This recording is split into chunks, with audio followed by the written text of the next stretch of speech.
Bismillahirrahmanirrahim. Assalamualaikum warahmatullahi wabarakatuh. Jumpa lagi dalam segmen kita Qohwah Qaulun wa Hikmah. Sahabat Mida, hari ini kita akan membahas sebuah kejadian yang ada di Negara Kesatuan Republik Indonesia kita yang cukup memiluhkan hati. Tonton video ini sampai lengkap.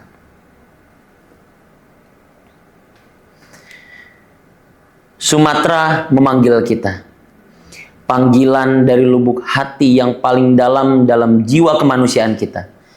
Agar kita semua bisa melihat apa yang terjadi di Pulau Sumatera pada negara kita Kesatuan Republik Indonesia ini. Saya yakin pasti sahabat Mida dimanapun Anda berada sudah melihat kondisi yang terjadi.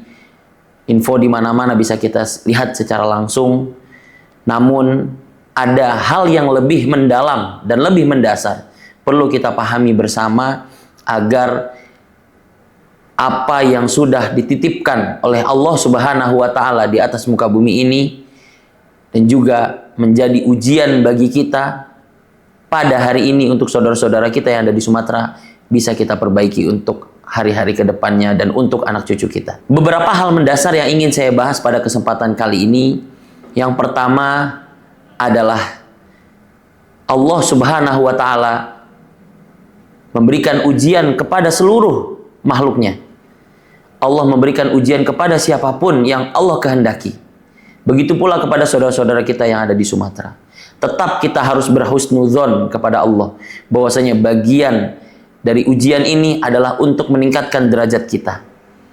Dan juga kita turut berdoa kepada para korban yang memang lagi-lagi qadarullah harus ditutup dengan meninggal dunia dan menghadap Allah Subhanahu wa Ta'ala.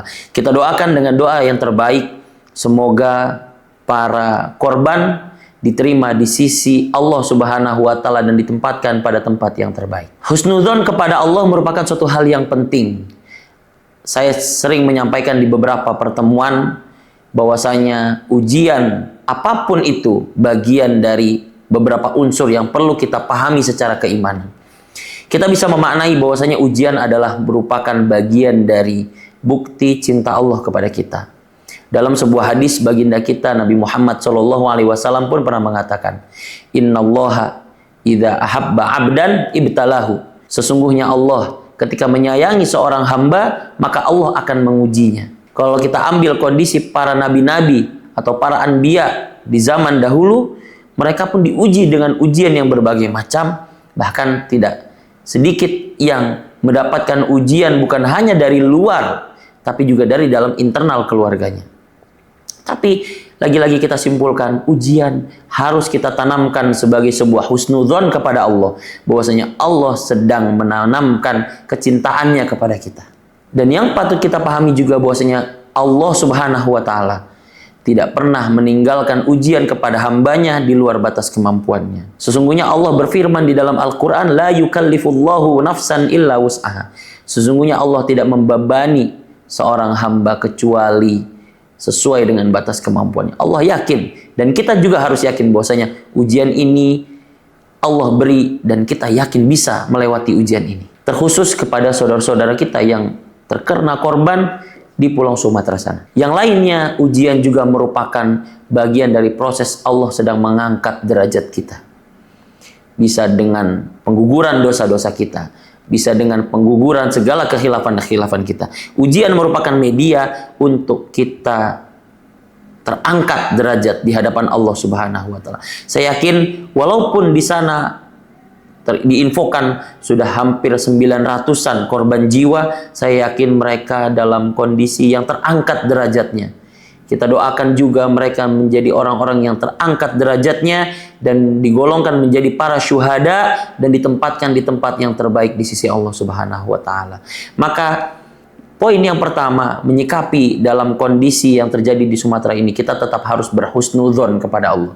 Bahwasanya ujian adalah bagian dari wujud cinta Allah. Dan yang kedua, ujian tidak diberikan di luar batas kemampuan kita. Dan ujian adalah proses Allah sedang mengangkat derajat kita. Unsur kedua yang perlu kita pahami lebih mendasar dari kondisi yang terjadi di Sumatera adalah muhasabah. Kondisi yang terjadi pasti ada akar dan pasti ada asal muasal sehingga bisa terjadi kejadian ini. Kita perlu semuanya memuhasabah diri, baik dari elemen yang paling dasar maupun sampai elemen yang paling tinggi.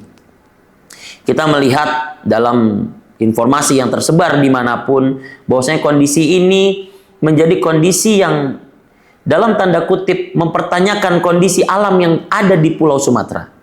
Kita bisa melihat kayu bergelondongan turun dengan begitu kencangnya menghantam rumah-rumah warga, menandakan bahwasanya telah terjadi kehancuran ekosistem yang ada di gunung, sehingga ketika datangnya curah hujan yang tinggi mengakibatkan banjir yang begitu mudah sehingga mengorbankan rakyat-rakyat yang ada di dekat pegunungan tersebut.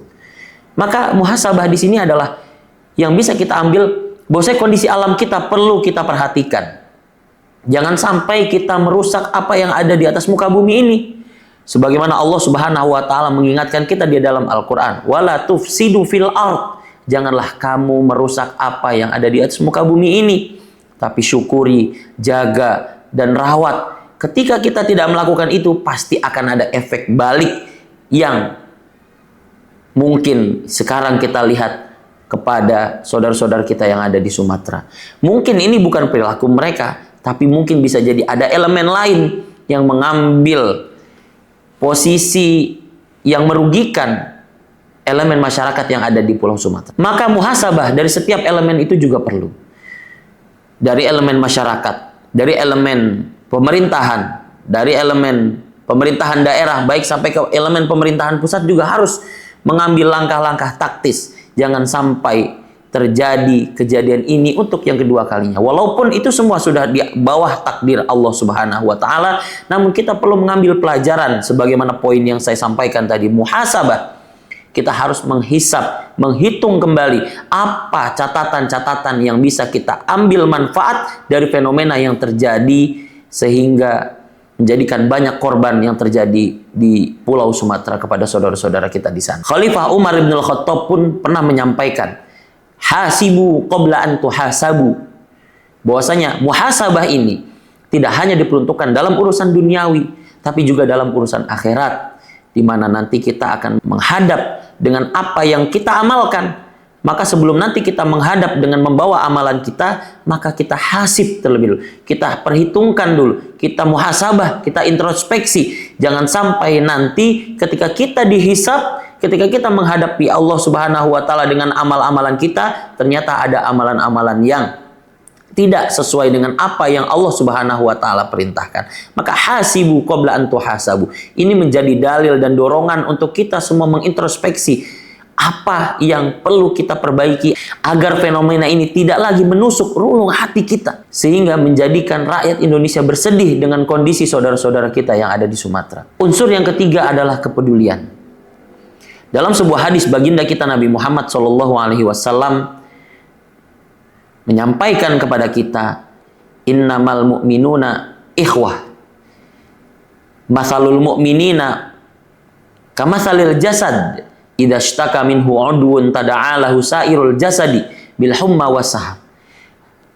Orang-orang yang beriman atau kaum muslimin itu seperti satu jasad. Ketika satu jasad kita merasakan sakit, maka seluruh tubuh kita pun akan merasakan efeknya.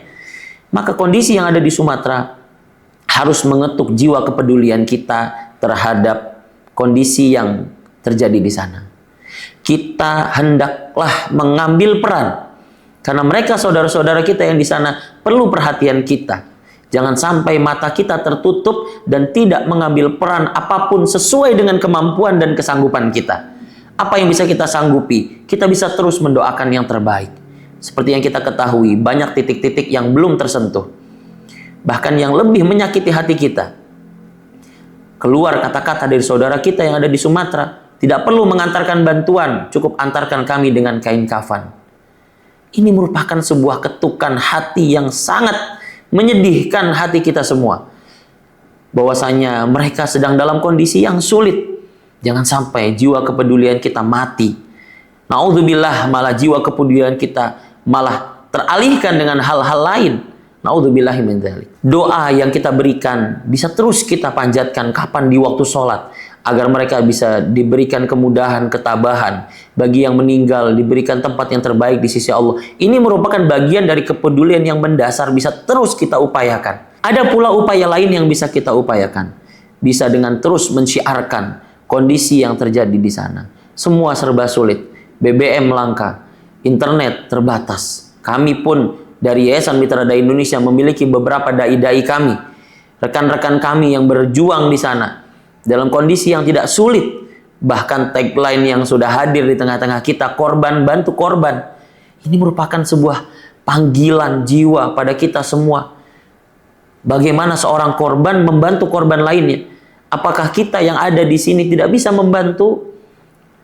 Harusnya bisa. Maka kepedulian itu harus terus kita bangkitkan. Baik dari itu doa maupun dalam syiar. Agar kita terus mengajak orang-orang lain untuk ikut mendoakan. Para penghafal Quran, para dai atau para pembelajar yang memang menjadi kategori orang-orang yang istimewa, memiliki keistimewaan bahwasanya doa-doanya akan diijabah oleh Allah. Manfaatkan waktu-waktu mustajab. Di pertengahan malam ketika kita selesai sholat tahajud, doakan.